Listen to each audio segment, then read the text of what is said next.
Assalamualaikum warahmatullahi wabarakatuh. Alhamdulillahilladzi anzala sakinata fi qulubil mu'minin liyazdadu imanan ma'a imanihim. Ashhadu an la ilaha illallah wa ashhadu anna sayyidana wa nabiyyana Muhammadan abduhu wa rasuluh. Allahumma salli wa sallim wa barik wa karrim wa azim ala sayyidina wa habibina wa syafi'ina wa maulana Muhammadin wa ala alihi wa sahbihi ajma'in. Amma ba'du. Hadirin pemirsa yang dirahmati Allah Subhanahu wa ta'ala. Di dalam Al-Quran surat Al-Baqarah ayat kedua, Allah Subhanahu wa ta'ala berfirman, A'udzu billahi minasy syaithanir rajim. Bismillahirrahmanirrahim. Dzalikal kitabu la raiba fihi hudal lil muttaqin. Yang artinya, kitab Al-Quran ini tidak ada keraguan di dalamnya dan menjadi petunjuk bagi hamba-hamba Allah yang bertakwa kepada Allah Subhanahu wa ta'ala. Di dalam ayat ini Allah Subhanahu wa ta'ala menjelaskan kepada kita agar kita tidak diperkenankan, tidak dibolehkan untuk meragukan kebenaran ayat-ayat suci Al-Quran. Hudal lil muttaqin. Dan kitab Al-Quran ini adalah menjadi panduan hidup manusia, menjadi buku petunjuk bagi hamba-hamba Allah yang bertakwa kepada Allah Subhanahu wa ta'ala. Jikalau kita memiliki kendaraan, sebuah mobil itu ketika kita beli pasti ada manual booknya. Kita memiliki kendaraan motor pun ada manual booknya. Handphone dan lain sebagainya mungkin ada petunjuk di dalamnya, ada buku petunjuk yang mana kita diperintahkan untuk menggunakan barang-barang tersebut, kendaraan kita tersebut sebagaimana mestinya yang sudah disarankan di dalam buku tersebut, agar kita menggunakan sesuai dengan buku petunjuk tersebut. Begitupun hamba Allah, kitab Al-Quran ini adalah menjadi panduan hidup. Semua aspek kehidupan manusia ada di dalam Al-Quranul Karim. Semua problematika kehidupan kita di dunia ini, semua jalan keluarnya ada di dalam Al-Quranul Karim. Hudal lil muttaqin, menjadi petunjuk bagi hamba-hamba Allah yang bertakwa kepada Allah Subhanahu wa ta'ala. Siapakah hamba Allah yang bertakwa tersebut? Hadirin pemirsa yang dirahmati Allah Subhanahu wa ta'ala. Di dalam ayat selanjutnya, masih di surat Al-Baqarah ayat ketiga, Allah Subhanahu wa ta'ala menjelaskan ciri-ciri hamba Allah yang bertakwa. Ada 3 ciri di sana. Alladzina yu'minuna bil ghaib wa yuqimuna as-salata wa mimma razaqnahum yunfiqun. Alladzina yu'minuna bil ghaib, mereka yang beriman kepada yang gaib. Surga dan neraka itu di antara yang gaib. Ketika seorang hamba Allah menjalankan apa yang diperintahkan oleh Allah dan meninggalkan apa yang sudah dilarang oleh Allah, maka Allah Subhanahu wa ta'ala akan masukkan hambanya tersebut ke dalam surganya Allah Subhanahu wa ta'ala.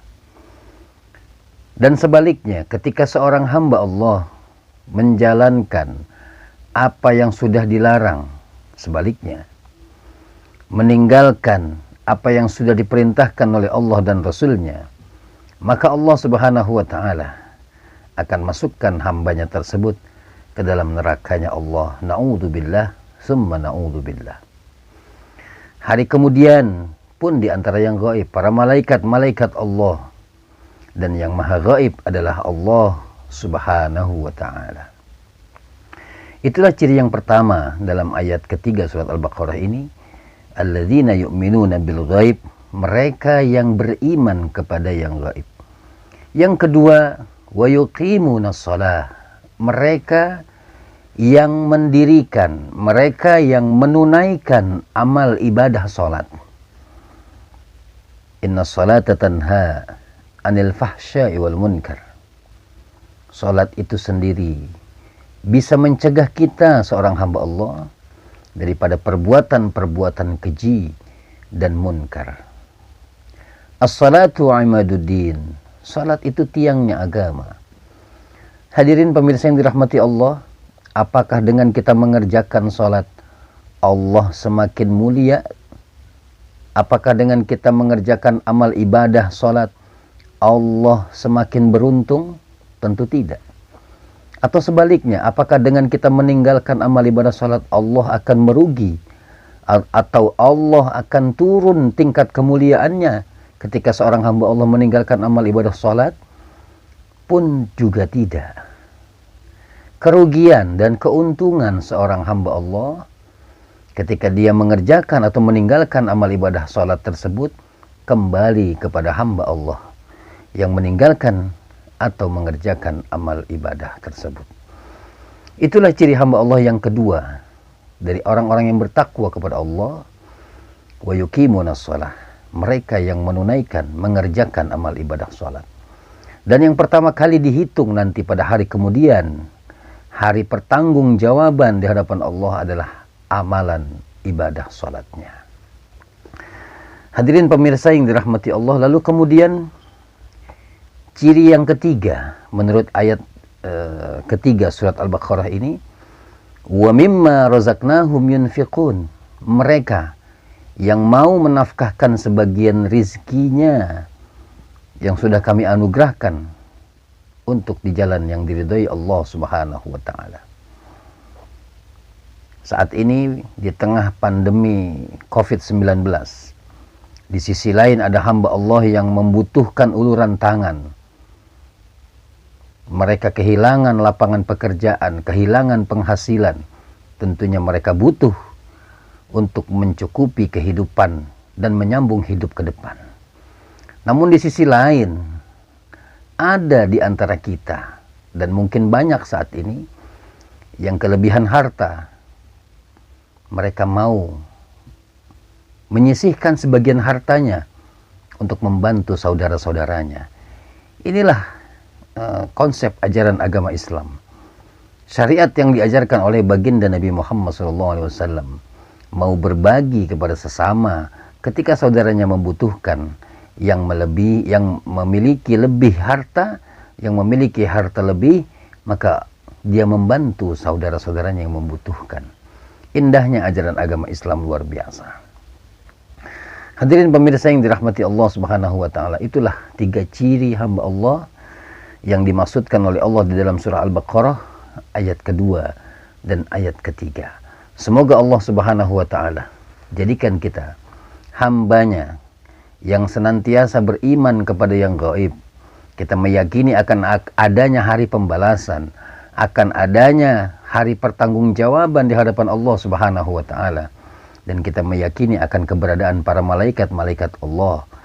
Dan tentunya yang kedua, Allah Subhanahu wa taala semoga menjadikan kita hambanya yang senantiasa istiqomah dalam menjalankan amal ibadah, terutama amal ibadah salat. Dan yang ketiga, semoga Allah Subhanahu wa taala jadikan kita hambanya yang senantiasa mau membagi hartanya, mau menafkahkan sebagian rizkinya untuk di jalan yang diridhoi Allah Subhanahu wa taala. Amin ya rabbal alamin. Hadanallahu wa iyyakum ajma'in. Tsumma assalamu alaikum warahmatullahi wabarakatuh.